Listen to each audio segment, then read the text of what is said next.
Namo Amitovo. Kembali lagi bertemu dengan saya Acong dalam program Bosan alias obrolan santai. Hari ini saya masih tetap bersama dengan Suhu Pusan. Tetapi ada yang spesial hari ini di daerah Posong ini. Saya bersama dengan seorang yang sangat luar biasa karena beliau adalah seorang, boleh dibilang orang yang sukses dalam bidang karir, mulai dari usaha sampai dengan dalam dunia politik. Karena beliau juga adalah seorang anggota DPR RI. Nah, izin Suhu, apa kabar Suhu? Selamat sore juga Pak Iksan. Pak Ihsan. Beliau sore, adalah Suhu. Selamat sore Acong. Iya, ini Pak Iksan, kita ngobrol santai. Beliau adalah anggota DPR ya Suhu ya. Betul sekali. Beliau juga sukses di karirnya di dunia usaha. Nah, hari ini saya dengan Suhu ya Suhu, kita akan mengulik Tentang Pak Ihsan sosok dan kiprah dari beliau ini, Pak Iksan ya Suhu ya. Ya betul. Ini Anda sebagai host dan saya sebagai co-host. Hari ini Suhu Pusan jadi co-host saya juga dalam program Bosan alias obrolan santai. So saya dulu nanya ya. Monggo silakan. Ya, sama sosok yang satu ini sangat familiar banget ya. Kalau di TV ini, kalau ada sidang-sidang DPR nih, yang paling sering nongol ini kelihatan banget ini Pak Iksan karena kelihatan dari rambutnya. Sebagian orang bilang katanya Richard Gere. Richard Gere made in DPR. Pak, saya punya catatan nih, Pak Iksan, selama saya mengenal beliau ini udah cukup lama. Saya melihat di pengalaman hidup Bapak ini, kalau saya lihat nih catatannya nih, saya agak merinding nih, ya kan. Dari zaman muda nih, beliau ini meniti karir benar-benar dari bawah sampai di atas di kalangan profesional sampai ke DPR. Nah, saya kenal sama Bapak juga di DPR udah cukup lama nih. Nah, sebelum jadi anggota DPR nih, dulunya Bapak apa sih sebenarnya nih profesinya lah gitu? Jadi saya ini profesional. Jadi lulus kuliah langsung kerja. Kayak Acong juga mungkin kerja sama orang. Ya kita juga kerja sama orang dulu. Bapak kuliah? Ya saya. Di mana kuliah Pak? Saya kuliah di Inggris. Saya adalah teknik industri. Luar biasa. Teknik industri. Kuliahnya jauh Su. Nah betul. Saya teknik industri. Jadi waktu selesai kuliah saya kerja dulu di salah satu perusahaan otomotif. Zaman dulu kita assembly mobil, jadi saya sempat kerja di sana, terus kemudian pindah menjadi merambat meningkat jadi eksekutif, menjadi general manager dari perusahaan travel. Jadi saya juga sering dulu megang travel, jadi kalau travel ya suka dan tahu cara-caranya semua. Jadi sering traveling juga dong? Sering dan suka kerjaan traveling. paling enak itu sebetulnya. Sebelum ya, DPR betul. dulu saya pikir jadi travel itu kerjaan paling enak karena kerja sembari jalan-jalan. Ya betul Traveling Pak. paling jauh kemana Pak? Waduh, saya udah jauh lah, udah sampai. Udah. Hanya mungkin belum sampai Afrika aja. Oh. Belum sampai Afrika. Sisanya 4 benua udah oke ya. Udah oke. Nah jadi dari sana merambat pelan-pelan sampai terakhir saya di properti. Di perusahaan properti. Jadi bangun-bangun rumah, jadi bangun satu kawasan perkotaan. Nah, tapi kan lama-lama umur juga nggak bisa dibohongi. Kalau kita nggak pindah, kalau kita nggak bergeser, kan kesian yang di bawah nggak bisa naik. Sehingga akhirnya masuklah saya ke dalam politik dengan background profesional. Jadi saya kira karena menurut saya pentinglah DPR ini jangan hanya diisi oleh politisi yang memiliki pengalaman profesional. Nah, karena itu saya masuk sehingga istilahnya saya pas pensiun di perusahaan properti itu, saya pas juga masuk sebagai anggota DPR. Di usia pensiun? Di usia pensiun sebagai profesional swasta itu kan 55. Oh, oke. 55. Nah, akhirnya diperpanjang 1 tahun. Tapi syukur sebelum 1 tahun diperpanjang saya udah dipilih menjadi anggota DPR. Jadi saya masuk di DPR itu dalam usia 50 tahun. 55-56 lah. Di masa pensiun sebagai profesional, Bapak melanjutkan karir di bidang politik dan sukses di situ. Jadi nih, Pak Iksan ini di karir profesional beliau nih sukses dari bawah sampai atas gitu ya kan. Oke nih, sorry saya potong. Jadi di sisi profesional juga sukses, kemudian di sisi politik juga bisa berhasil, Pak. Kira-kira program atau kiat apa sih, Pak, yang bisa menjadikan Bapak menjadi berhasil hingga sampai saat ini, Pak? Jadi kalau segala sesuatu yang kita kerjakan, mungkin yang paling penting itu hati. Jadi kita harus mengerjakan dengan hati. Kalau kita mengerjakan dengan hati, saya yakin kita bisa sukses. Karena satu, dimanapun kita kerja, kita harus merasa bagian daripada pekerjaan itu. Itulah maksud saya dengan hati. Sehingga dengan begitu kita melakukan pekerjaan itu dengan senang, kita melakukan pekerjaan itu dengan serius, dengan cita-cita atau dengan tujuan yang baik, sehingga pasti berhasilnya lebih baik. Demikian pun di DPR ini, saya masuk ke periode ketiga di DPR ini, jadi namanya wakil rakyat. Jadi saya wakilnya bapak-bapak. Waduh. Wakilin kita dia. Ya, mungkin hanya beda wilayah. Beda wilayah. Jadi di benak saya wakilnya rakyat. Jadi bukan saya bosnya rakyat. Jadi saya wakilnya rakyat. Ya mungkin bisa. Sehingga dengan itu kita bisa menyerap aspirasi masyarakat. Sehingga rakyat itu tidak canggung dengan kita. Kalau kita merasa bosnya, rakyat tentu sungkan berbicara kepada kita. Jadi kita bisa menyerap aspirasi dari rakyat, hingga mungkin disitulah rakyat senang dan memilih saya sampai periode ketiga. Waduh, agak politis nih kayaknya bahasanya. Jadi mungkin bisa saya simpulkan di sini kurang lebih hampir sama ya. Jadi di dalam ajaran Buddhis juga kita mengerjakan segala sesuatu harus dengan sepenuh hati. Tentunya kalau kita mengerjakannya dengan sepenuh hati, berarti kita mempunyai suatu tanggung jawab yang besar. Nah, tanggung jawab ini yang harus kita kerjakan, karena kita seperti yang Bapak bilang, bahwa kita adalah mengerjakan sesuatu, terutama sebagai anggota DPR yang notabene ya adalah wakil rakyat, jadi harus bisa menjadi Wakil rakyat. orang yang bisa dipercaya. Nah, untuk bisa memegang kepercayaan dari orang lain itu sangat sulit, tetapi Bapak bisa melakukannya dengan penuh tanggung jawab. Nah, disitulah menjadi satu titik keberhasilan. Nah, jadi gini, saya juga mau nanya lagi nih sama Bapak lagi. Bapak kan mengalami proses menjadi seorang profesional dalam dunia usaha atau bisnis. Lalu juga dalam waktu yang nggak singkat, cukup panjang, dari awal karir sampai dengan usia mau menjelang pensiun. Lalu menjadi anggota DPR atau menjadi politisi juga kan udah cukup panjang, sudah 15 tahun. Mau masuk ke 15 tahun. Seneng mana Pak? Jadi politisi apa seneng jadi profesional bisnis? Saya kira semua punya suka dan duka. Semua punya suka dan duka. Mungkin kalau kita lagi muda, kita suka challenge. Challenge-nya itu apa? Kalau perusahaan kan profesional itu dikejar dengan target. Ya kalau perusahaannya nggak untung kan, ya kita juga di PH kan. Jadi kan kita punya target. Nah, jadi kalau waktu muda mungkin semangat kita masih. Dan dengan bertambahnya usia tentu makin mature kita, makin dewasanya kita, akhirnya kan kita juga harus memberikan kesempatan pada yang muda-muda, jadi kita juga turun, dan dengan pengalaman yang kita miliki itu kita mungkin menjadi anggota DPR. Nah, menjadi anggota DPR ini kita hanya memperjuangkan kepentingan rakyat, tetapi tidak ada beban mental yang seperti di perusahaan. Kalau perusahaan kan jelas bebannya. Untung Rp10 atau untung Rp100. Kalau rugi kelihatan ruginya. Ya, tapi kalau di ini kan perjuangannya tanpa batas sampai tercapai gitu.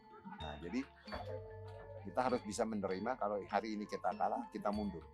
Jadi jangan menganggap itu suatu kekalahan, tapi menganggap itu suatu kemenangan yang tertunda. Jadi kita mundur sebentar untuk kita perjuangkan kembali lagi di saat-saat yang akan datang. Jadi karena sifatnya tentu politik itu adalah kompromi. Mungkin suatu saat hari ini belum cocok situasinya, mungkin tahun depan, 2 tahun lagi situasi berbeda, mungkin akan jadi cocok untuk pada saat itu. Su kan seorang rohaniwan Buddhis nih, ya kan. Orang kan kadang suka bilang agama jangan dicampur adukan sama politik kan gitu ya. Ya mungkin Pak sering dengar istilah begitu gitu ya. Bahkan ada kesan bahwa rohaniwan tuh kalau bisa jangan deket-deket orang-orang politik praktis nih. Kalau pandangan Suhu nih, hari ini saya lihat Suhu kan sama Bapak kan dekat sekali kan begitu ya kan. Saya nggak mau nanti ada cibiran misalnya, wah Suhu Pusan nih berpolitik gini. Ini menurut tanggapan Suhu nih gimana sih kalau ada orang-orang yang mencibir seperti itu? Ini maaf nih Pak, biasanya kan gitu. Ya sebetulnya gini, di dalam Buddhis itu kita namanya ada wadah, Triratna, Buddha, Dharma, dan Sangha. Kalau kita lihat, Sangha itu adalah suatu perkumpulan para biksu dan juga perumah tangga yang memang sudah benar-benar hidupnya itu untuk mengabdi kepada umat, ya. Jadi Sangha itu adalah sebagai salah satu wadah. Itu juga termasuk sisi organisasi.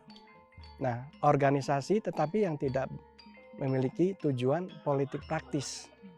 Jadi politik praktis itu memang kurang baik di dalam agama Buddha. Tetapi di sini adalah tentunya adalah politik yang mempunyai sisi-sisi positif yang bisa berguna tidak hanya untuk umat Buddha sendiri, tetapi juga kepada semua makhluk. Itu tergantung atau kembali lagi kepada tujuan utamanya. Tujuan dari kita berpolitik itu apa?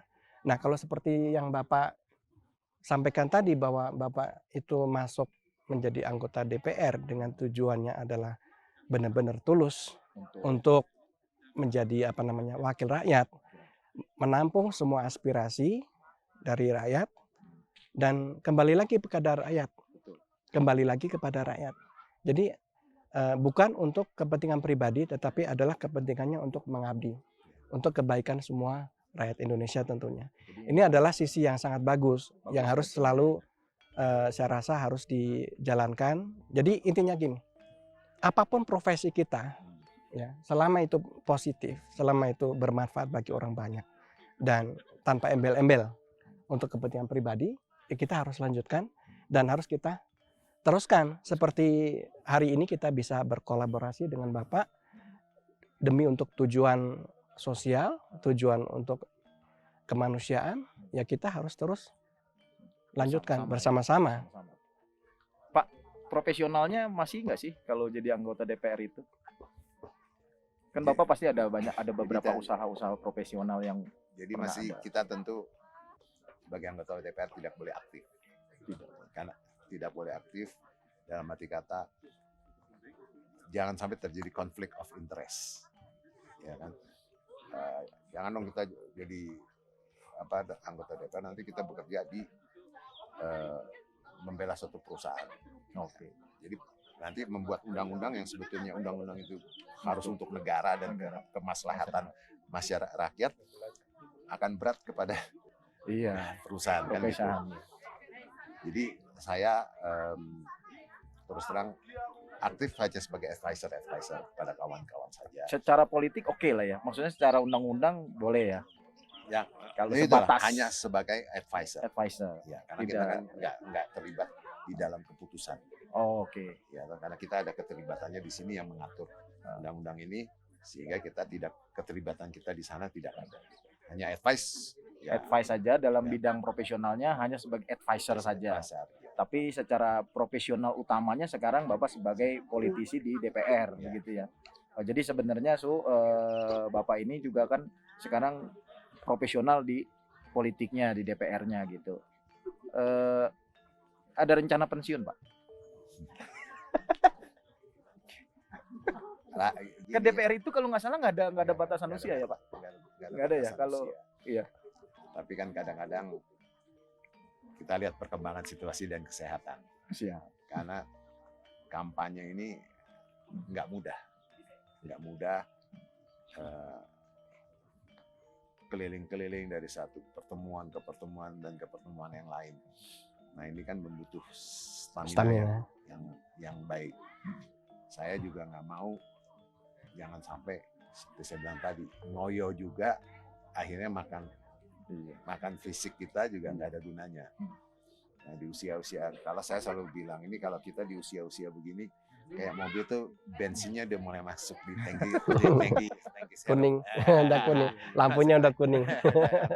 Nggak boleh digeber-geber lagi. Siap, Gitu. siap. Jadi Ngukur diri lah ya. Ngukur diri. Ya. Nah tentu kalau tidak pakai kampanye, tidak pakai itu yo Bohong aja ya. saya mau lagi gitu. Oh, Tapi kan nggak bisa dong. nggak bisa. Jadi, nah ini yang menjadi pertimbangan kalau ditanya mau pensiun, ya jadi pertimbangannya itu gitu.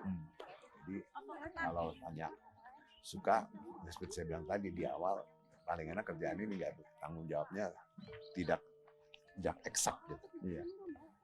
Tidak eksak dalam arti kata. Kalau di perusahaan kan kelihatan konkret rugi 10, 100 iya. apa ada hitungannya eksak. Kalau di sini seperti saya bilang kalau kalah ya kita anggap kemenangan yang tertunda. Jadi kita harus bisa legowo untuk ya, memperjuangkan di saat-saat ya, timing yang tepat lagi. So ini kan kita kan beruntung nih hari ini kita bisa kongko bareng ngobrol santai sama Pak Iksan yang anggota DPR, seorang politisi gitu ya. Kalau Su sendiri dari segi sudut pandang rohaniwan nih, sebagai rohaniwan Buddha nih. Kita kan juga sering lihat fenomena yang muncul di televisi mengenai para politisi baik dan buruknya, positif negatifnya. Nah, mumpung ada orangnya nih ya.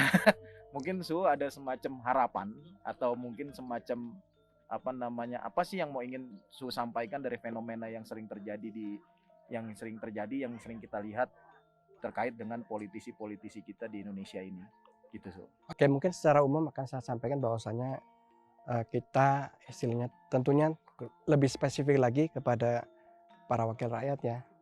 Saya tidak akan ngomong masalah politik dan sebagainya, tetapi seperti yang saya katakan tadi, bahwa apa saja yang menjadi profesi kita, jadilah seseorang yang bisa menginspirasi, yang bisa menjadi sumber motivasi, yang menjadi sumber semangat agar orang lain bisa sama-sama berbuat kebaikan. Terutama adalah kebajikan yang sifatnya tentunya bermanfaat bagi bangsa dan negara. Jadi mungkin lebih tepatnya tidak menyampaikan hal-hal yang seperti hoax atau sifatnya yang justru menambah panik warga negara kita. Bikin statement-statement yang bikin kita adem, yang positif, tentunya yang bermanfaat lebih banyak daripada sisi negatifnya. Nah, kalau tadi kan selaku rohaniwan harapannya terhadap politisi DPR. Nah, mungkin juga Bapak juga selaku anggota DPR berkaitan dengan para rohaniwan agama. Kalau hari ini kebetulan dari Buddha gitu. Mungkin Bapak ada harapan, ada hal yang ingin disampaikan agar Suhu juga bisa memahami dan mengerti dari sudut pandang politisi itu seperti apa dan bagaimana gitu. Ya gini. Kehidupan itu perjuangan, politik itu juga perjuangan. Jadi segala sesuatu harus diperjuangkan, tidak ada yang gampang. Nah, jadi tentunya kita sebagai negara yang memiliki Pancasila dan Negara Kesatuan Republik Indonesia dan Bhinneka Tunggal Ika ini, tentunya harus berusaha menjaga keberagaman ini, ya toh. Perbedaan ini adalah sesuatu yang sebetulnya indah. Sesuatu yang harus dipertahankan dan inilah kekuatan kita. Nah, jadi tentunya tadi saya apa yang disampaikan Suhu tadi, saya adalah orang yang tidak paling pernah mau menyebar hoax. Karena menurut saya kasihan kita bohong. membohongi rakyat. Tapi kadang-kadang begini, Sun.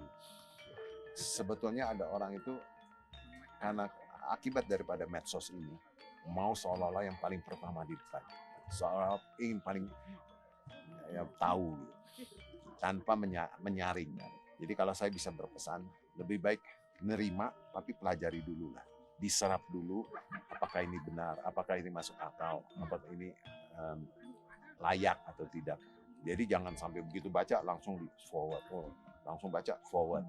Nah ini lebih baik kita lebih menjadi orang dewasa dalam bermedia sosial, sehingga tidak ada lagi hoax-hoax seperti ini lagi, karena kita harus tetap menjaga keberagaman kita, berbeda macam-macam suku, bermacam-macam agama, ya toh, dan bermacam-macam budaya, segala macam ini adalah kehebatan kita dan keuntungan kita dan kekuatan kita untuk menghadapi masa-masa depan yang akan datang.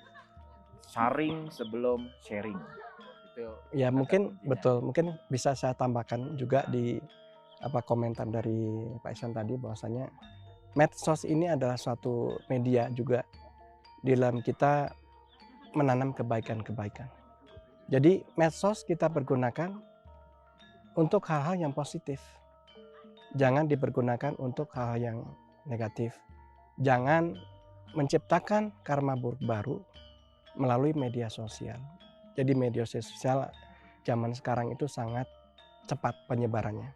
Apalagi kadang-kadang politisi menggunakan media sosial itu saling menjatuhkan di media sosial, Pak. Jadi harapan kita juga nggak kayak gitu ya, Bapak.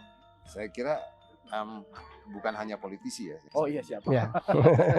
Manusia itu selesaikan di media sosial. Lebih baik musyawarah mufakat seperti sila keempat kita. Ya, atau lebih baik musyawarah mufakat untuk menyelesaikan persoalan. Ya, jadi artinya bahwa media sosial itu boleh diibaratkan seperti mata pisau ya. Bisa digunakan untuk yang baik, positif, bisa juga dibuat hal yang negatif.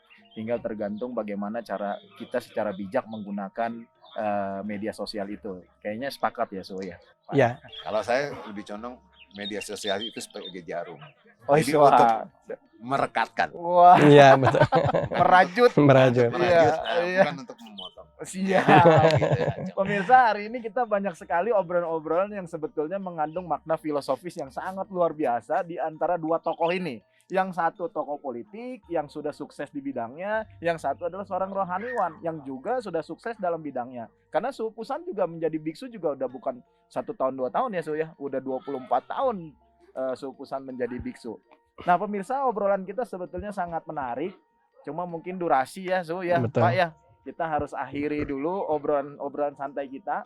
Mungkin kalau kita memiliki jodoh karma yang baik, ke depan kita buat lagi obrolan santai di waktu yang berbeda dan di tempat yang berbeda. Jadi seperti itu. Nah, saya atas nama pribadi ya, Su ya, dan juga Pak Iksan, saya ucapkan terima kasih. Mohon maaf kalau obrolan kita agak kurang menarik dan juga ada hal-hal yang keliru. Saya mohon maaf. Terima kasih Pak Iksan. Terima kasih Su. Baik pemirsa, demikianlah obrolan kita bersama dengan kedua tokoh yang sangat luar biasa pada hari ini. Saya ucapkan terima kasih. Namo Amitovo.